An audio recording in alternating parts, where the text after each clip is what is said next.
I have to say, I have one child with special needs. I can't even begin to imagine having a classroom. So how do you take that home with you? How could you not take that? Like, I can just imagine a bad day being, I would think about it for weeks. There have been different levels of bad moments.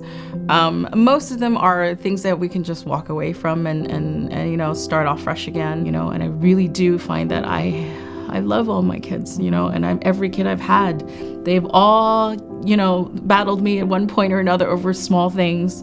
But in the end, I miss the ones who've left. They're like my own kids. They're like my own children. I really do adore and love every one of them. And I feel like doing this field allows me to have that connection and make that impact. I found my, calling. You did. A little later in life, but, I'm here. Happens to a lot of us.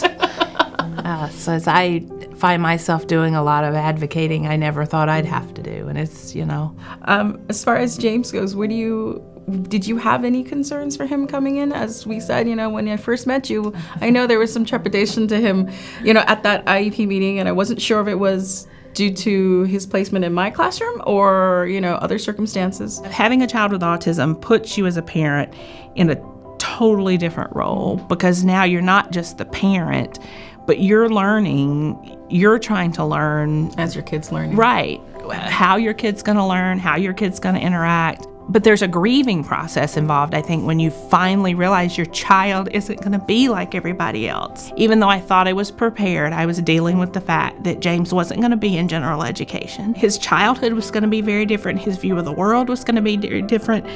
The world's view of him was going to be very different. No parent wants to think their child can't be status quo.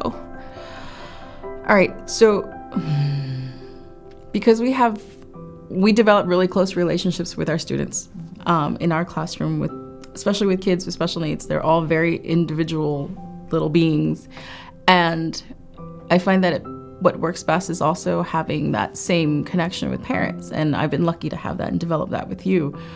What sort of support would you like to see? Communication is the big thing for me.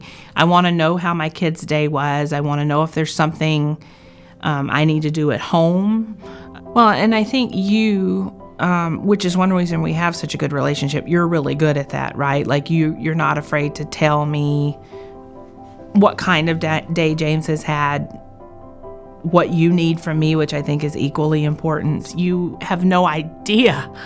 And I don't think you ever will know the capacity of your impact on James and on me, and how much we appreciate what you do. And I am the kind of parent that if I wasn't comfortable with my child in the room, I would be up there all the time. You've made an impact on us, and we appreciate you. I'm not going to cry. Thank you very much. I'm not either. I'm just focusing on this bright light giving me a headache.